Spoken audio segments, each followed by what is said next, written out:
a lot of aspects that are complementary, and I think it's quite an example. So would you like to tell us more about it, how it started, and what you're doing exactly at the moment?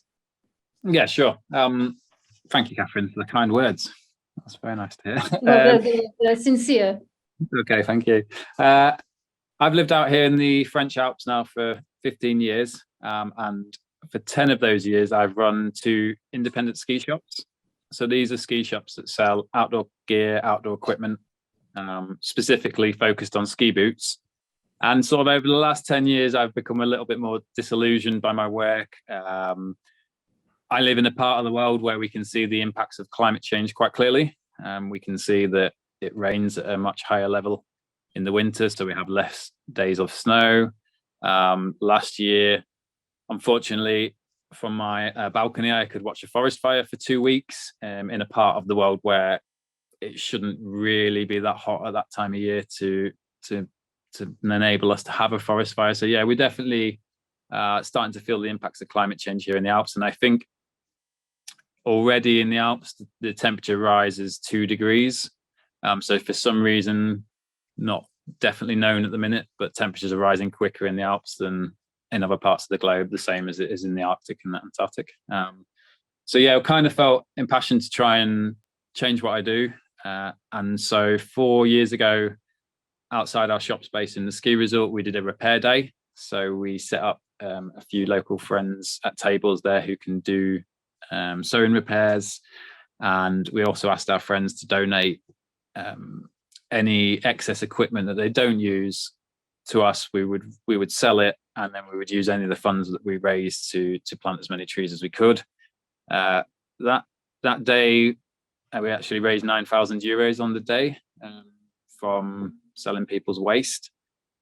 We put all that into tree planting and used an organisation called Trees for the Futures to plant in the Global South, which was great. But off the back of that, we started to form an organisation called One Tree at a Time. And I'm actually sat in our community space now. I can give you a quick look at this live tour. Great, thanks. So when you come into our space, just give you a little guided tour. We've got a big desk space at the front here. Sorry, it's got loads of stuff on at the moment because it's the end of the season and people are dropping stuff on. Well, it looks very busy and very professionally busy. Yeah, we're very busy at the minute. One of the things we are doing at the moment as well is we do find in our community at the end of the season there is a lot of waste. So, for example, this is the food waste that's coming from the chalets and the organisations here. Sorry, Gavin. That's all right. Which we're just redistributing amongst the community. This rail outside is a children's swap rail. Not for swapping children, but for swapping their clothing. So that rail sits outside and people can just exchange, they can borrow, they can take, they can just use it as they like in our community. And that's really powerful because it breaks down the barriers to reuse. It just helps people. You don't feel like you're begging or borrowing. It's outside the shop and you just use it as you want. And then we do a lot of stuff with patching over uniforms. So these are some of our more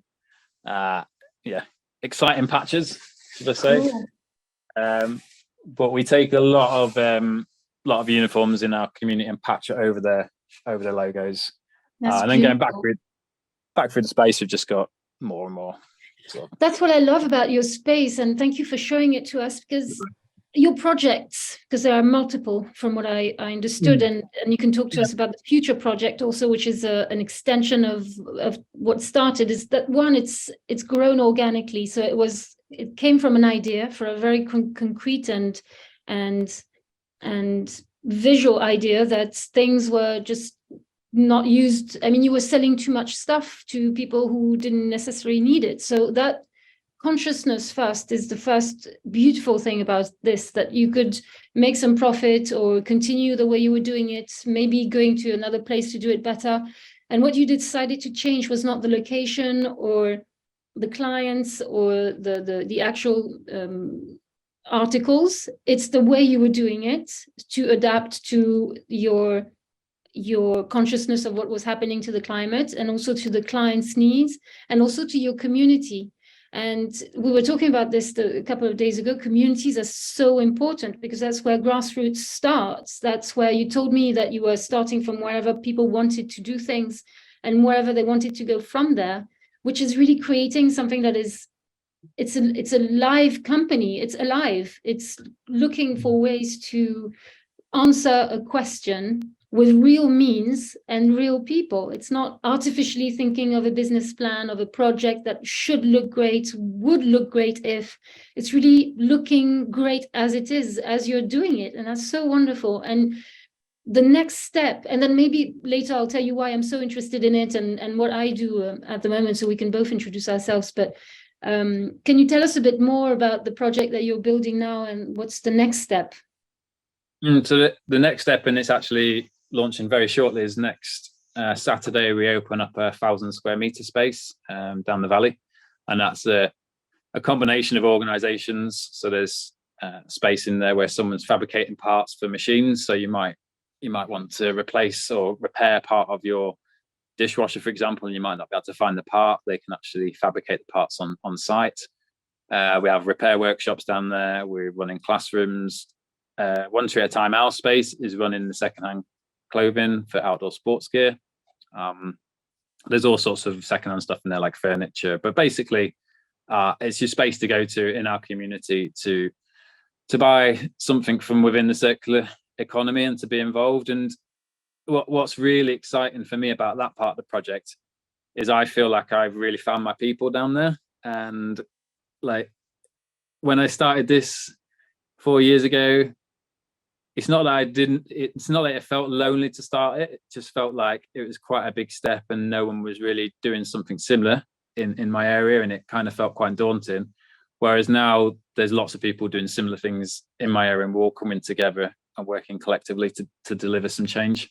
So it's really exciting at the minute. It feels like there is locally, it certainly feels like there's been a bit of a tipping point, and that people really do want to repair their equipment, or they do want to buy secondhand. And I guess it's easier for us to do that here because, as I said in the beginning, the impacts are really visual. The climate impacts are really visual for us. So it's felt like quite an easy way to build a community. I think what you said there, Catherine, which is really, really important, is I think to build a community, we didn't have like this set vision and this really set idea. As in, basically, I received loads of instructor uniforms at the end of one season with all these logos over it, and the ski instructors, they don't want this product on the mountain because it's a bad example maybe of their skiing, because someone who can't ski in it might be wearing that jacket. And so we got it, and then we had to be really creative and kind of think of a way that we could reuse that product locally. And what we've then gone on to do really is really create our own kind of local brand off the back of that, which is really, really massively celebrated around here, and people want to be a part of it. But I think you're right in that if you build a space and allow it to evolve and develop into what it needs to develop into, like as in what needs to serve our community, you've got a much better chance of creating something that's interesting and special. And it's really important, and I think it's been really important for us, is that we've found a way of kind of funding this project through our own resale of products. It's completely self-funded. That just gives us ultimate freedom and reign over what we do. It gives us the freedom to be as creative as we like and to do what we like. We work with a product that is a waste product, so if we don't get really creative with it, we know it's going to end up in landfill or it's going to end up incinerated. So it gives us again that freedom to just approach a garment and say, right, what do we need to do to make this reusable? Like, let's get our creativity going, let's get our ideas flowing, and let's not worry right now about what we think that product's going to look like at the end. Let's just play with the material and see what we can do. And so I think going forward for here is an expansion locally in our valley, and then on a grander scheme, about 8 months ago now, I formed an organisation called Reaction Collective, which now has 35 members. each of those members works in the outdoor sports industry, and they might be a shop that's already up and running in the Peak District in the UK. They might be a waste collection service that's operating in New Zealand. And we all work collectively to introduce circular models into our spaces. They'll be really, really well focused on rental, repair, and resale. We don't really focus on recycling, for example. We'll look at the harder parts of the circular economy, but the more impactful parts.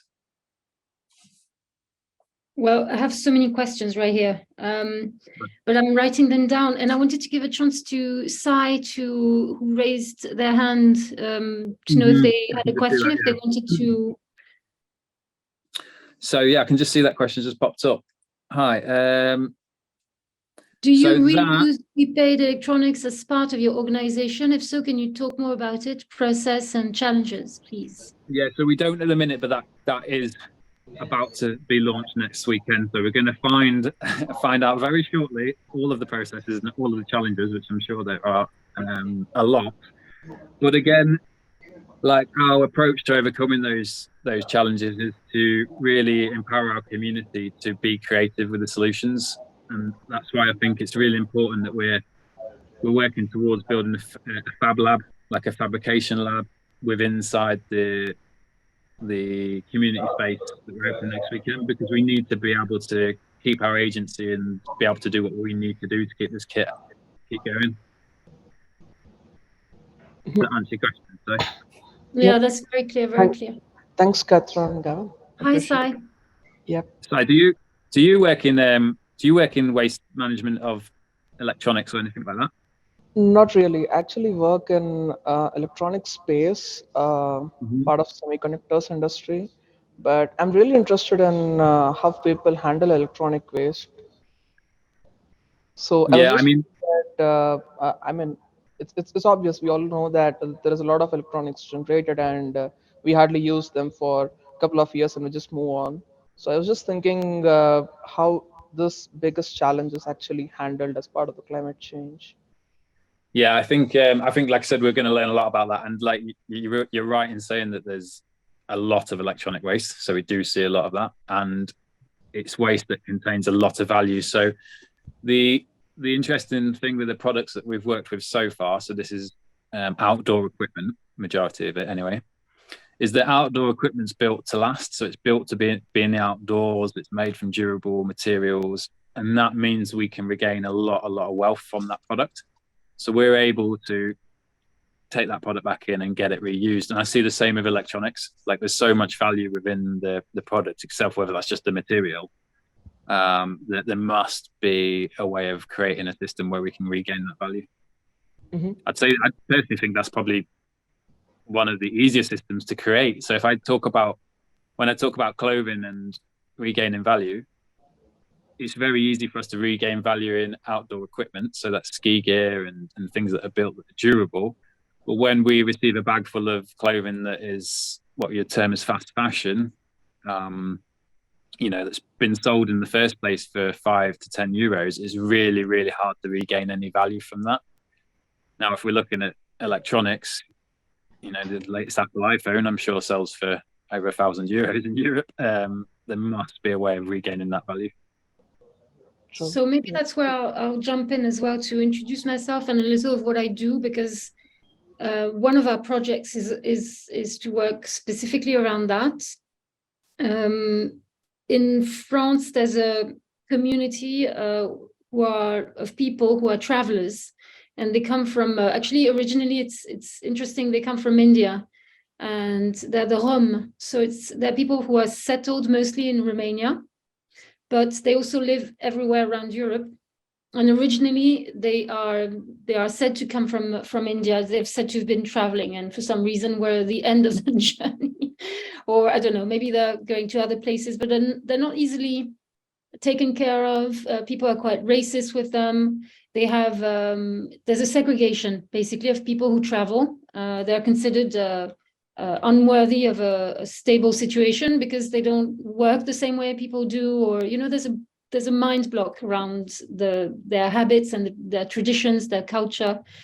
And I've come across them, across that community through one of their members and an associate of his. They've created a company, both are engineers, and they've created a company that helps this community, that community, to do what they know how to do, which is to take care of metal waste. Metal being every type of metal, including computer waste or electronic waste or cables, anything electronic. And they had some know-how for the ferraille, for metal, and they needed some help to institutionalize what they are doing, and also to kind of become members of the full-time members and wholesome members of our community of the French country, I guess, France.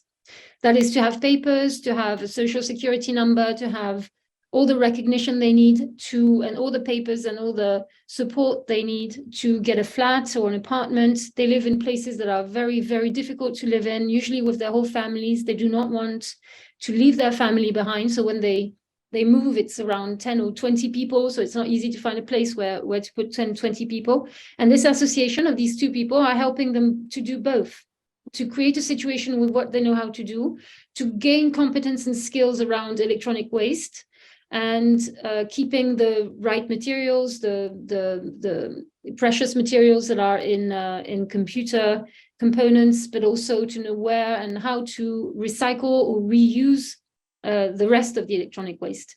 And that gives them a very broad range of circular components to improve their work upon and around. And also to get that social assistance to make sure that, they can just bring up their children with more money, more stability, and a choice and an independence. And we're back there. When we want to choose what we want to do, we need to be sort of financially independent, or financially independent enough, let's say. And I've come across these people because I've joined an organization which is a cooperative in 2018 now. After working in the fashion industry, in the luxury industry, I joined a company which is a cooperative that finances social entrepreneurship. So this company is called Garrigue, and it's emanated from another business angel club made of citizens who are training themselves to know about entrepreneurship and how to use money for the greater good. So we all put, it's like 20 members in one club.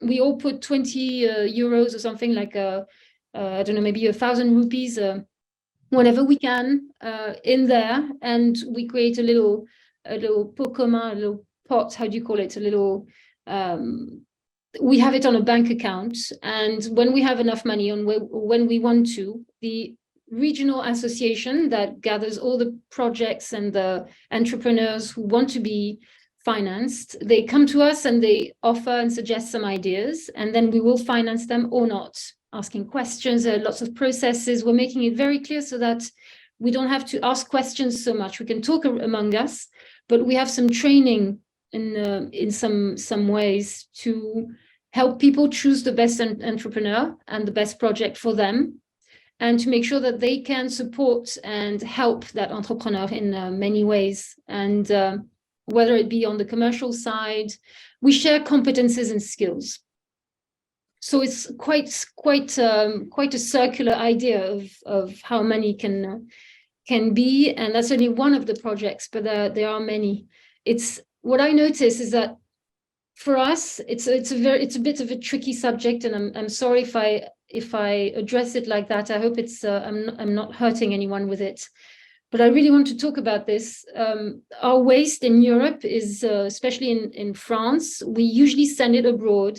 We send clothes to Ghana. We send electronic components to India, and or old boats, the marine ships and everything. We have so much to learn about this, and it looks like even now with that company, which is very virtuous, it's got a very good idea and it's doing its best to support this community, that community of the Rom, and the recycling of it or reusing of electronic waste. we're still asking a community that's already in trouble, who's already having difficulties. We're still putting more weight on them, and possibly the way would be to, I mean, if it continues like that, we're going to be asking them if they do it right, when we don't even do it ourselves. So we have so much to learn, and I think it's time to look at these communities to become our teachers and to tell us how to do it. Really, how do you do it, and how can we help you doing it in a protected way? That's what I do with that community. The first thing we did was to set up security levels, make sure they had the right gloves, the right protection, the right instruments, the right tools, the right trucks, the right people to operate the trucks, the right place where to put all these wastes. It can become industrial quantities, and you want to make sure that there's no accident, that no one is damaged, that the circular economy doesn't hurt the people, basically. So, Sai, if you have ideas, I'm super open to any, basically. Yeah, it's really good to hear about your story, Catherine, especially about the two entrepreneurs. But I feel, from based on my observations across this electronic waste, e-waste, segregation, and other stuff, I think the first challenging part is to find the kind of waste which can be recycled and reused in more sensible way, or making profits out of it, and other kind of waste which actually is really a waste which can be sent for scrap. So I feel like that the biggest challenge there, which I understood, is actually people why not entering into this kind of stuff is they don't actually find enough material to make profit out of it. So it more goes like a non-profit organization, from what I understand. But yeah, I think still we need to learn, like you said, we need to learn from these things and understand it in a better way. I've seen people using electronics as art. They combine it with other materials. They sell it as an art material, and maybe attach it to their shoes, uh, put it as some kind of an artistic thing inside their home. Yeah, I've seen people getting creative with e-waste, but the real challenge is how to sell it in a very usable way, and people actually getting attracted to it as for the profits there. So I think these are the two things which I'm So also great, looking yeah. at. That's great ideas indeed. What we do with CowCab is the name of that company. We created an app that allows people, citizens like you and me, to say, okay, listen, I have so much to take care of. There's a washing machine and a computer and some cables. Here's the weight of it and roughly what volume it is. What day can you come and pick it up? And the collectors will, through the app, select the places they want to go, because they need to be, it's just a number, but they need 8 truckloads every day to be rentable. So they'll make sure that they go in the right places and collect as much as they can, optimizing the gas, petrol they're using, and their resources in general. And they'll collect it that way. So there's not even a telephone call or nothing, just through the app. It's there's a question and answer. The collectors will say, okay, we can come at that time, just leave it down your building and we'll do that. And that's the way they organized some circuits, because they're really good at collecting the smaller stuff that big companies can't take care of because it's too small. So they're contacting companies also to make sure they get their printers, to get all the waste that they don't want. So they get clients, basically, and they know that, of course, it's a long-term thing. It's roughly 3 years, because that's what it takes for us to amortir. I can't remember that name in English, but 3 years is the duration of a life of a computer, basically, around here. So every 3 years they'll be able to, there's that cycle. They can organize themselves around that. Yeah, I see Matt is back. Did you have time for a nap, or do you want to interact here? No, I did. I'm sorry. I did have a little bit of a snooze and a little bit of conversation with some other people, making sure they're aware of their time slots and everything. So that was good. But let me ask a kind of a question, because you're talking about the circular economy, and do you see it as a disruptor to the current established players, or do you think it is a facilitator for us to continue to have like more and more growth? Because like right now our sort of economy and a lot of the big financialized stocks, say, and equities are valued assuming they're going to continue to grow sales, grow earnings, grow profits. And you know, the planet hasn't grown recently, but our material consumption has. But I'm wondering, if we get efficient enough with the circular economy, can you then still expand sales and maybe expand profits? So does that help the growth premise and that a lot of this is built on? Or on the other hand, is it disruptive in that people don't need to buy new, they can buy used, and they're going to be buying the used from someone else rather than the companies that are currently, you know, grabbing most of the market share, you know, whether it's fast fashion or computers or what have you. So do you see it sort of a, you know, helping the whole growth premise that we're on, or being disruptive to it and having new players emerge in terms of what would be the best investments, you know, tying it back to our kind of smarter investing thesis and premise for the event here? So maybe Gavin, I'll throw it to you first, and then maybe Catherine can jump in. And I see that Fred is also connected. I have a very clear vision about that with all the people we invest in and other investors, but I think it's transitional. It's temporary. It'll evolve. But Gavin, please give us your input. You know much more about this than me. My input was going to say I feel like it's a mix of the both, and going back to what Catherine was saying about computer waste, when she said that a computer lasts 3 years on average. I mean, at home now, I'm using a Mac that's now probably, I think, is 9 years old now, and I've just replaced parts inside that Mac. So I feel like the big organizations could move much more towards a sort of service orientated approach, and that's how they could they can keep value and they can keep a customer. And then the opposite side of that, so and I have seen this in fashion as well, like some of the better made brands now will service their products. They will put new soles on shoes, for example, or they will, you know, fix up and re-waterproof things, and I can see that happening. The other side of things, I think there is going to be a big disruption, and I think that is going to come from several different areas. It's going to come from the consumer deciding that they want to buy secondhand. I think the secondhand market is exploding in sales, and it will continue to. When you take the stuff that we work with, like it's made from plastic. We know plastic doesn't break down, unfortunately. So we know the stuff that we've got here in this shop space sat around me right now, like it'll be on the planet in 400 years if we treat it well. And so I see there's a disruption coming from the consumer realizing that actually secondhand's fine, and they're happy to use that. And I think that will then feed into much more of a sharing economy. It will feed much more into rental. You know, a customer this morning has just popped in because they've got a fancy dress race day tomorrow, and there's like we have got a really colorful one piece in the corner of the shop, and they're like, oh, can I buy that? And I was like, if you're using it just for tomorrow, you can give me a few euros and then you can drop it back on Sunday.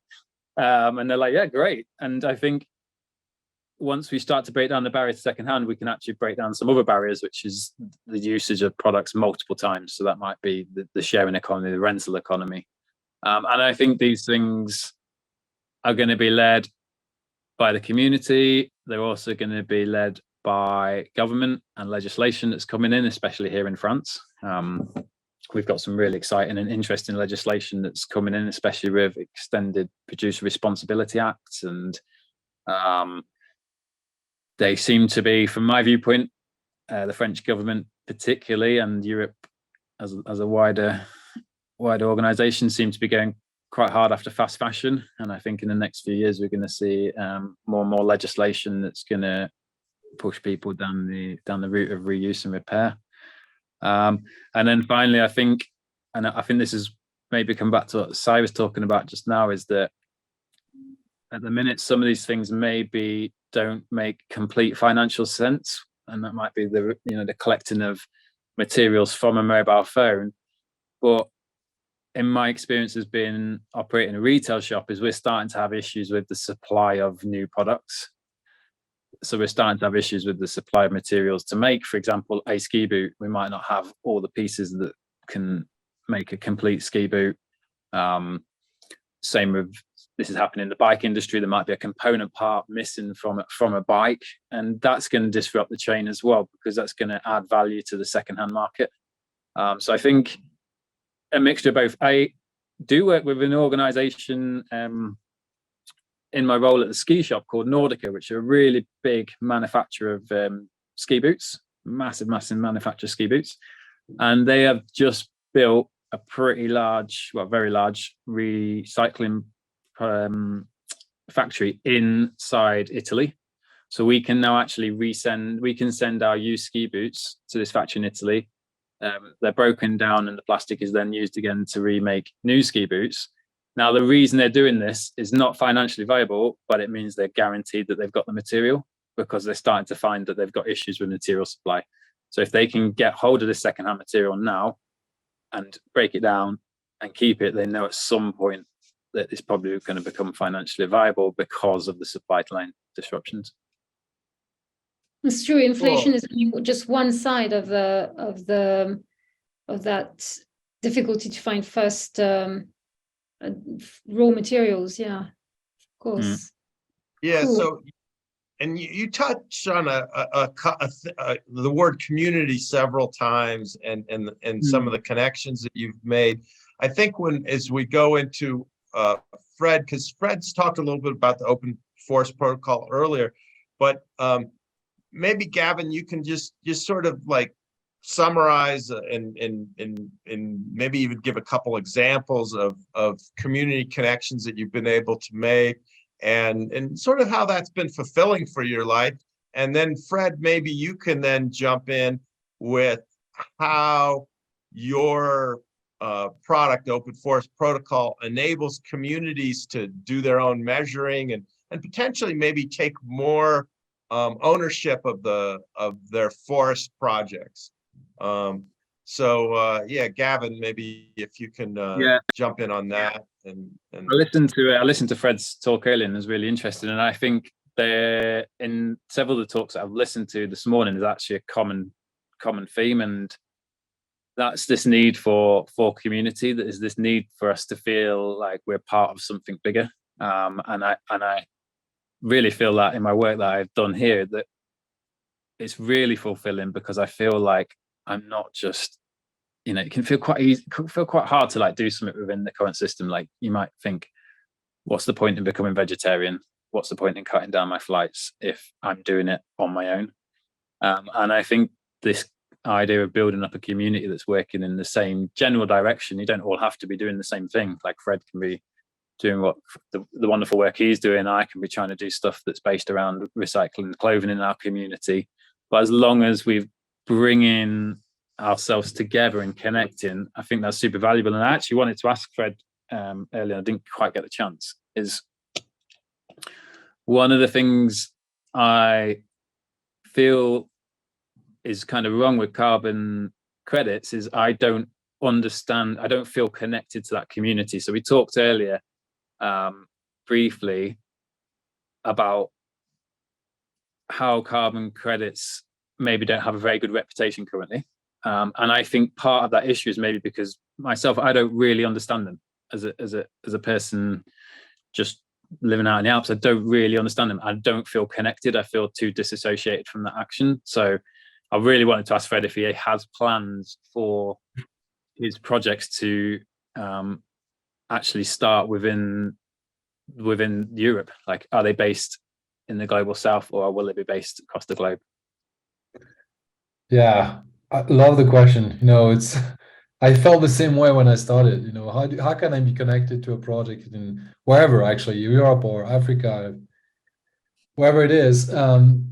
And then the question is for me was, but how it's a question of trust again. You know, you within your community, in your shop, you meet people, you know who they are, you trust them basically, you know, so you have this interaction. I think it's kind of what we're building in a sense, it's kind of the same ultimate goal. It's less visible because obviously people won't show up in a shop and get a coffee and chat, but eventually our tool will make them able to engage with people that have never been able to engage before directly. So, and I can give you a few examples of a few projects, and we have lots of them actually coming up like that, where you have maybe, I'll give you one example in Kenya, and I have another one in Brazil, but I have tons of them like that, where you have a small NGO.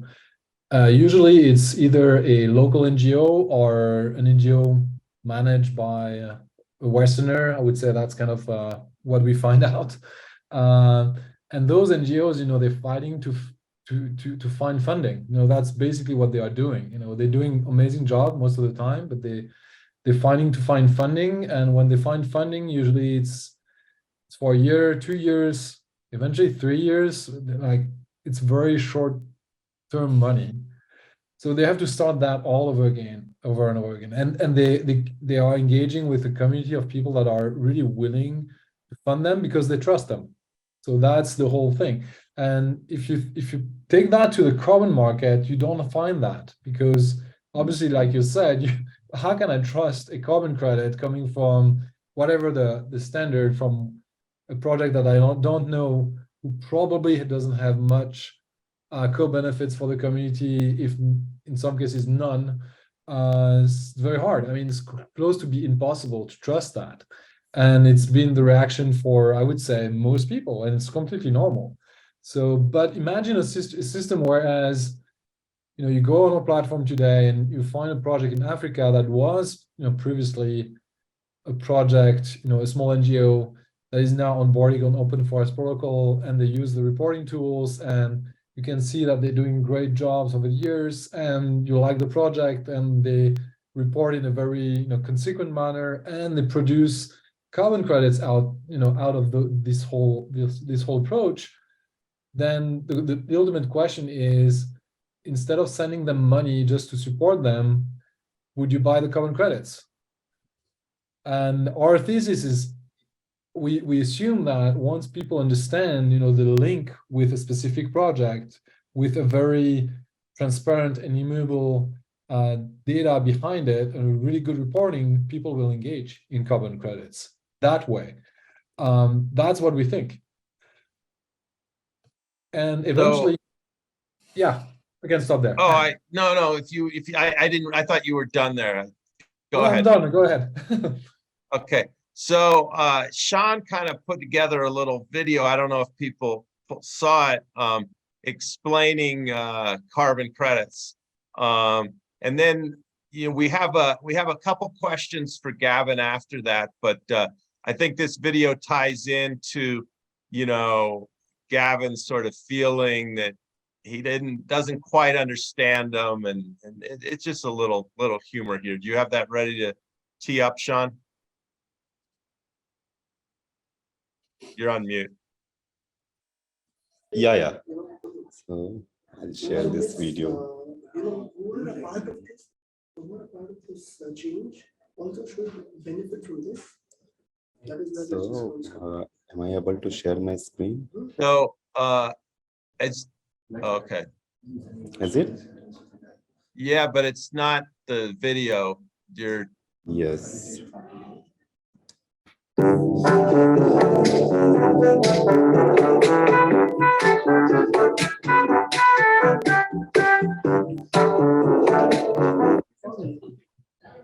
So that was it. I mean, it was very small video.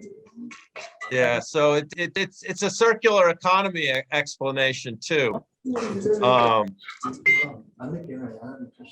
So we had that in some of the promotional material. So are you, hey, Catherine, are you seeing the questions in the chat? Do you want to either like, I don't know if Well, Maren wanted to go I live can or. see them, but I would like to know what how you would explain the carbon. Carbon, what is it? I can't even name it. Carbon credits. credit? Well, I actually think carbon, I mean, I think the theory behind them, like if you're emitting carbon, you can purchase offsets to sort of compensate for your emissions. And, you know, right now, you know, we pay to take out our trash, you know, at least in a lot of places, either the taxpayer pays or, but like where I live, we actually pay the company directly to take out our trash, right? You wouldn't just throw your trash on the street and do nothing about it, right? I feel sort of the same way with carbon. You know, you emit carbon, you're polluting the atmosphere, so shouldn't you pay for your pollution? And carbon credits, they might not be perfect, but they're a mechanism that we have for people to pay for their pollution that they're creating. And so you know, as it stands right now, people just don't even look at, like, don't realize the fact that, you know, carbon emissions are hurting people, right? They're causing climate refugees, they're causing crop failures, they're causing weather disasters, right? And people just go about this, you know, living their lifestyle like, well, I purchased my plane ticket, so I paid my price, you know, of emissions, so to speak, but they're really not paying their price of their carbon emissions or the pollution that's causing. And so, like I said, I don't see it as a perfect tool, but I think it's part of climate justice. And I think it's part of being even a decent person, that you need to clean up your own mess. And there's different ways you can clean up your mess. One is investment. You know, Bill Gates has a very big house. He has a private airplane that you know, he calls it his one vice or something like that. I forget what he termed it exactly, but at least he's actually investing money in breakthrough energy, you know, investing money in philanthropies, you know, or donating and investing, you know, so he's actually trying to even up the books. I'm not going to say, I haven't done a full analysis of him and whether he's fully evened up the books or not, but there's a lot of people who just going about, they're polluting, they're emitting carbon,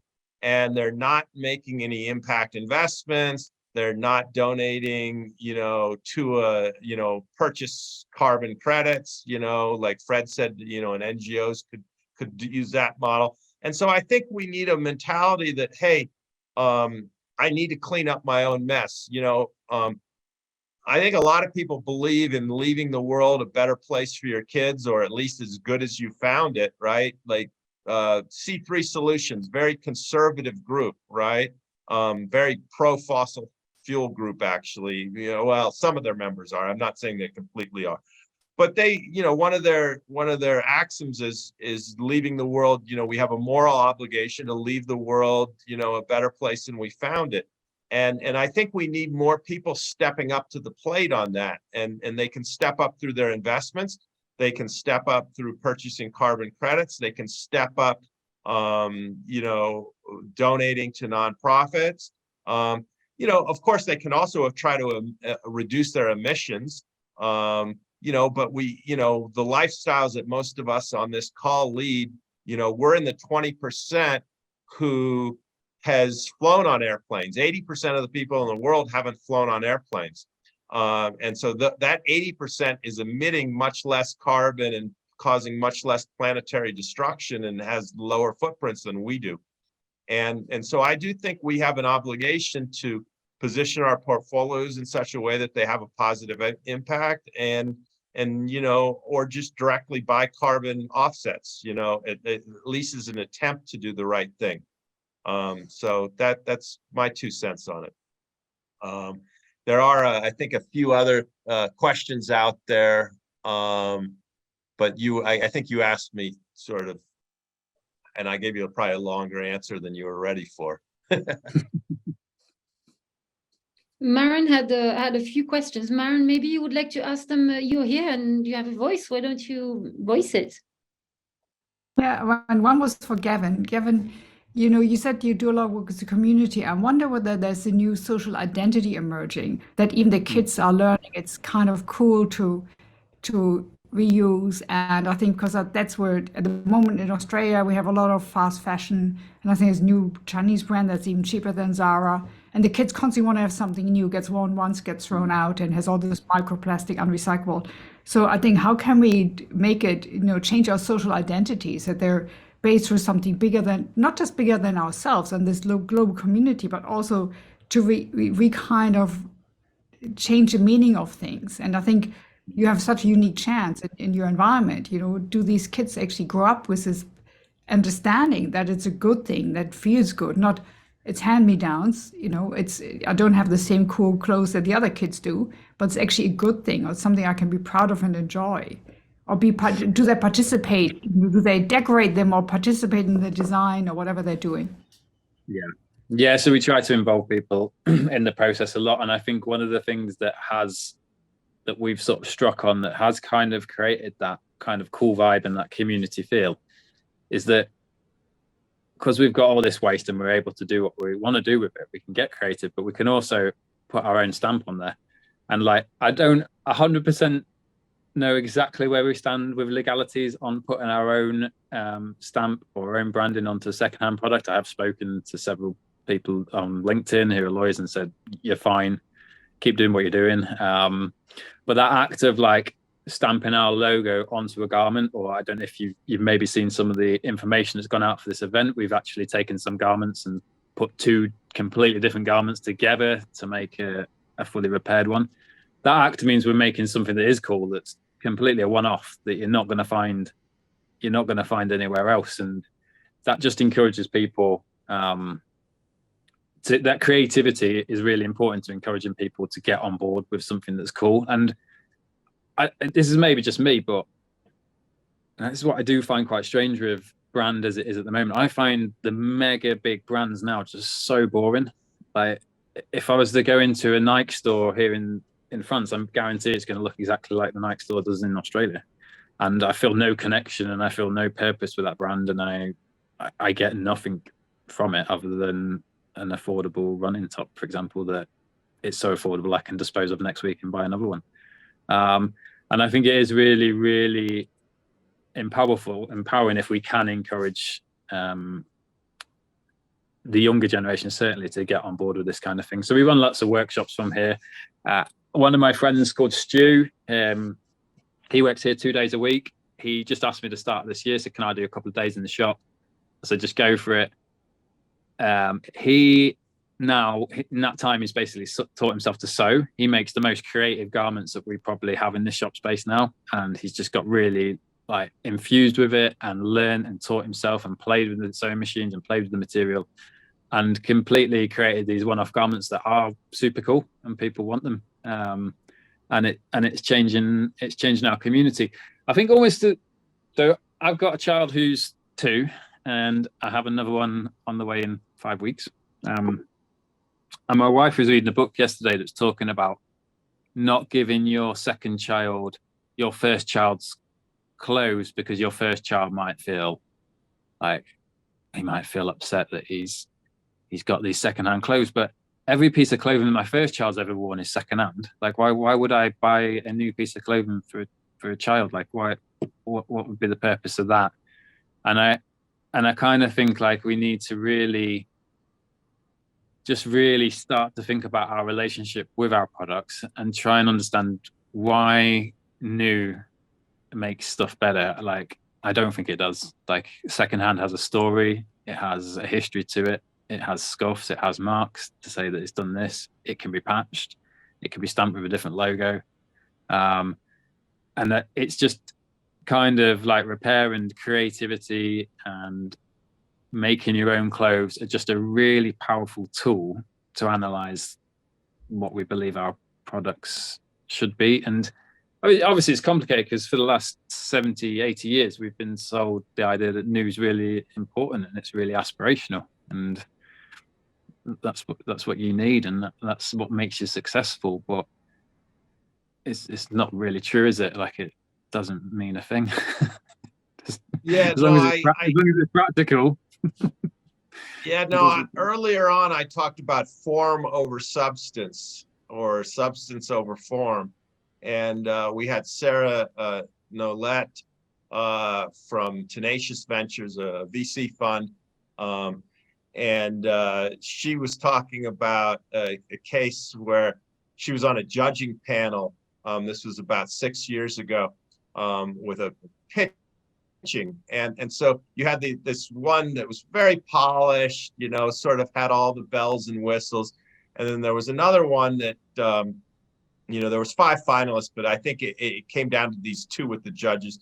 And there was another one that wasn't as polished, but she felt was much more authentic and had a more truer understanding of the area that founder was in. And so she and one other of the judges voted for that one, but everyone else went for the more polished and one. And so fast forward 6 years later, and the other judge she voted with is actually her partner now in their VC venture fund. And that company became one of their first positions and is doing great. They sort of put these digesters down, I think, in buildings, if I understood it correctly. It looks like a big dumpster, but it actually has bugs in it, you know, or insects that digest the waste. And so that company's doing great and it's been a very successful investment for them, where that nice polished company is no longer in business. And that was the one that all the other judges voted on. And I get that with clothing. You know, I look smarter when I dress nice, right? You know, I look more successful when I put on a new suit or what have you. You know, I have friends who make fun of me, you know, or family members, really, more than even friends, you know, where I'm wearing old clothes that have holes in it, and, you know, same thing that I've had for 15 years. You know, a lot of my new clothes is from my dad. You know, he likes buying me stuff. It makes him feel good, and you know, I don't want to get in the way of someone who's 92 years old feeling good. But you know, it's again, form over substance. And I think, you know, as humans, we sort of, you know, have been conditioned, you know, like you said, with ads and consumerism and marketing for a number of years now to feel like we should feel a certain way rather than, you know, looking at, hey, that's a unique item. You know, I saw, you know, so in any case, yeah, no, I agree with a lot of that. Maren, did you have any more questions? Because I know you did post a few on the chat. Or does anyone else have any questions? Because we have a couple minutes before actually our next session starts. So I do want to thank Catherine and Gavin and Fred, you know, for your participation in this session. And Maren is, you know, being one of our best audience members so far, you know, posing some questions. You were here in the first session, pretty much the whole session, and then also you know, contributed to that session as well as a speaker. And it's good to have you back here. So any final questions before we start to transition, or any final thoughts from Catherine or Gavin or Fred?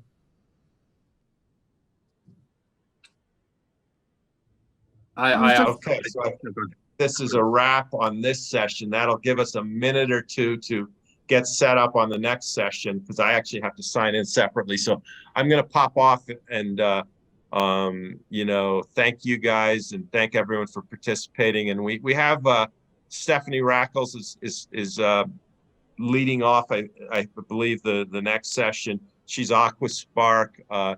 They have a fund in aquaculture, making it more sustainable and you know, better for the planet. And they have kind of a whole ecosystem of companies, including one that does use insects for food, for the protein to feed the fish instead of like extracting fish. You know, we seem to have plenty of insects, at least when you cultivate them, they're easier to cultivate than fish, a little healthier, you know. Anyways, I'm going to pop off and thank you guys so much. It was great to have you, and I continue to participate. and continue to make connections. And we'll have stuff up on the website and facilitate connections among everyone going forward as well. Thank you. Thank you for that, Matt. Thank you. Bye, Thank everyone. you. Thank you so much. Lovely to meet you all. Thanks, Ned. So